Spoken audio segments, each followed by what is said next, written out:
cr101radio.com, podcasts, and more.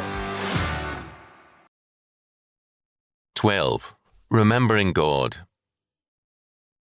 I knew a man a few years ago who had a most difficult life. He was a successful businessman, moderately wealthy, with a very lovely wife and children who were a delight to him. His problem was his in-laws. His wife could not be separated from them, and they despised him. They also lived with him. His father-in-law was once a famous European revolutionist and Marxist. He had fled for his life to America.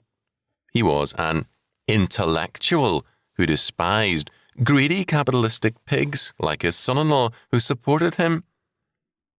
To keep his wife from leaving him, he kept his in-laws in his own house. He paid the bills, but most of the time his in-laws ignored him and acted as though he didn't exist. Of course, they made all kinds of remarks about degenerate capitalists.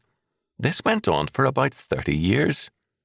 Of course, you would never put up with anything like this, would you?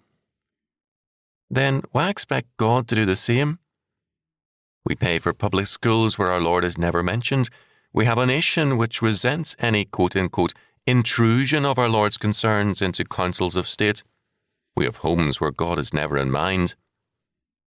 The earth, however, is the Lord's and the fullness thereof. Psalm 24:1. We live on God's property, and we are unmindful of him. We're commanded, quote, "Thou shalt remember the Lord thy God," Deuteronomy 8:18, but we too seldom remember him outside of church or even in church.